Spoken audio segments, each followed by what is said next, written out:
Hey guys, I am Rob. This is a little man cave on the prairie, and today we're going to talk about camber. Okay, after I did my lift, if you look here, you can kind of see the straightness of the bumper, but that wheel is kind of kicked in on the bottom. Same thing with that one. And I never did the camber bolts after I put the lift in. So that's what I'm going to do today. And now when I first did the lift, my buddy Mark gave me these tires. They were just some old ones that he had laying around. They worked for a while. But I left them on and I didn't do the camber because I wanted to show you. I figured, okay, well, I'll wear through these tires. And what I want to show you is the uneven wear. See that? That's because this tire was kicked in at the bottom, so it was more riding on this side. And I want to say, like, for those of you guys that just don't know how lay down in the snow here.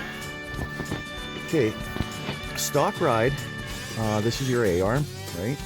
So a stock ride would be, like, it's like that right now, but it would be more level, like it would be up. So what happens is you put the spacer in right there, put the spacer in, and it pushes the A-arm down, which lifts up the vehicle, lifts up all this, right? So this is a fixed point, like this line and this line. So when you push this down, it takes, you know, this side and it kicks it like this, going in the bottom. And it's a simple fix though. It's just gonna, we got those two bolts right there, and we're going to take out the top one and we're going to put a camber bolt in there. And then what's that, what it's going to do is it's going to turn that and it'll kick in and out whatever you need, so that you have your tires straight up and down instead of cocked in at the bottom. And that's what we're going to do today. Oh, big shout out to Tony from Highway 83 Suzuki. He got me my camber bolts. Now I live in the middle of central Alberta in Canada, and I live in like a 40-person town. As you can see, it's a pretty small town. 4 days. 4 days. So if you guys need this stuff, get a hold of Tony over at Highway 83 Suzuki. He handles trackers, Samurais, you name it. He just handles all Suzuki.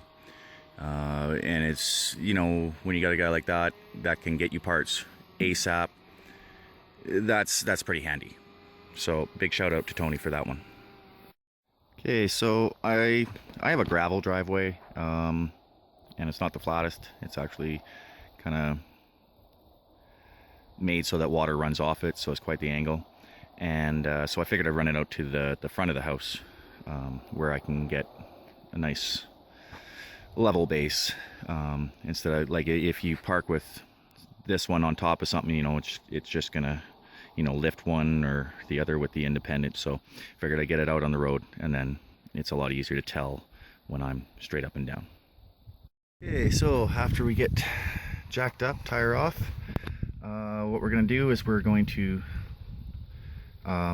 take this one out, and then we're going to loosen this one, and then we can put this one in and just turn it to what we need.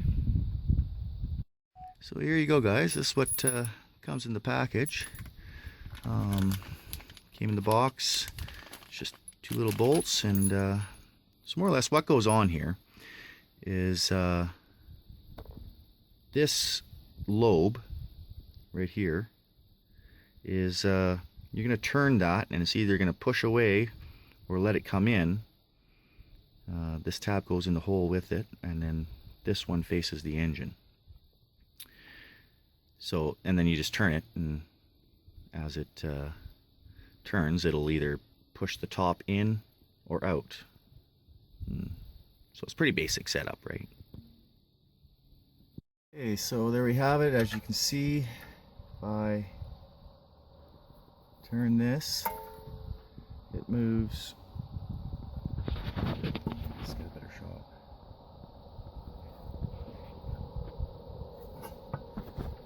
will move. See how it moves? Just like that. And, oh, see, this is something. Gotta make sure that this tab stays towards the engine. Or handle, I guess they call it. And then you just turn it to what you need, which I need the top to suck in. So I'm about maxed out there, so that'll be great. Okay, so there you go. Everything's tightened back up now. Good to go. Now, ooh, I need to replace a boot. While you're off, you might as well check your brakes too. At least you can give it a visual. But yeah, that's it. That's sucked that in now, so it won't, you know, tow in at the bottom. It's going to be pulled back. So that's the fix for that. So now I'm just going to put tires back on and get out the other side. It's a pretty easy job. Only took me a couple minutes really. Took more time to take off the tire really than anything else. But if you guys like that, we got lots more coming out. Make sure you like, subscribe, all that jazz. Catch you in the next one, guys.